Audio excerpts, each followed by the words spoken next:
Prions le psaume 33.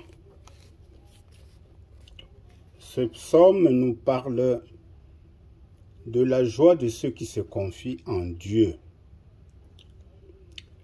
D'un point de vue prophétique, le cantique évoque la joie en Dieu que tout croyant est appelé à vivre, du fait de son acceptation devant Dieu, suite à la grâce apportée par Jésus-Christ.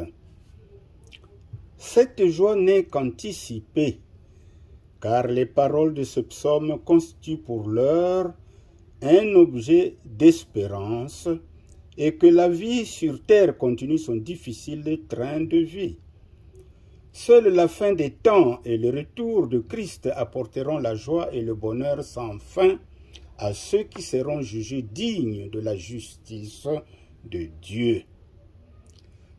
La portée morale de ce beau psaume est de montrer Dieu sous un caractère qui pousse à se réjouir en lui.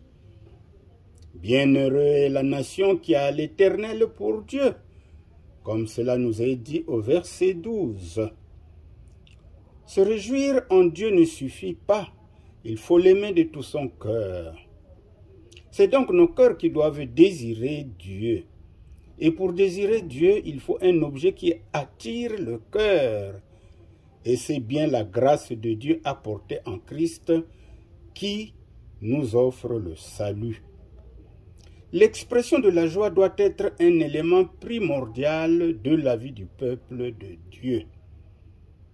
Pour le chrétien, la joie en Dieu est un sujet permanent de savoir que son Dieu est celui dont la puissance, la justice et la bonté gouvernent le monde et le protègent du danger.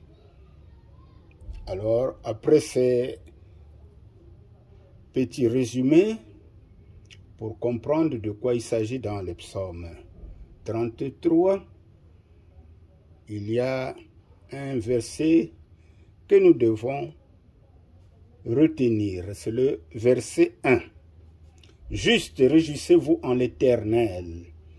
La louange sied aux hommes droits. Bien, après avoir compris le message de ce psaume, nous allons maintenant le prier. Prions le psaume 33. Juste, réjouissez-vous en Yahweh. Aux hommes droits, sied la louange. Célébrez Yahweh avec la harpe. Chantez-les sur le luth à 10 cordes. Chantez à sa gloire un cantique nouveau. Unissez avec art vos instruments et vos voix. Car la parole de Yahweh est droite, et toutes ses œuvres s'accomplissent dans la fidélité. Yahweh aime la justice et la droiture. La terre est remplie de sa bonté.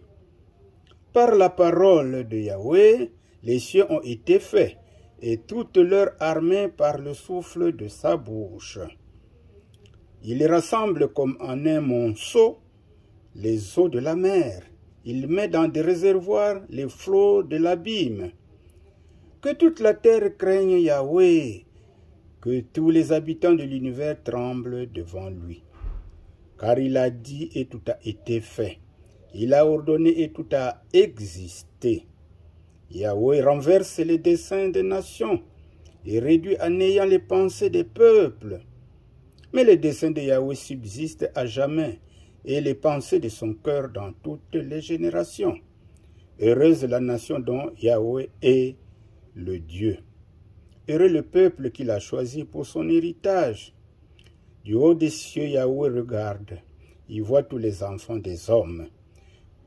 Du lieu de sa demeure, il observe tous les habitants de la terre, lui qui forme leur cœur à tous, qui est attentif à toutes leurs actions. Ce n'est pas le nombre des soldats qui donne au roi la victoire, ce n'est pas une grande force qui fait triompher le guerrier. Le cheval est impuissant à procurer le salut, et toute sa vigueur n'assure pas la délivrance. L'œil de Yahweh est sur ceux qui le craignent, sur ceux qui espèrent en sa bonté pour délivrer leur âme de la mort et les faire vivre au temps de la famine. Notre âme attend avec confiance Yahweh. Il est notre secours et notre bouclier, car en lui notre cœur met sa joie, car en son saint nom nous mettons notre confiance.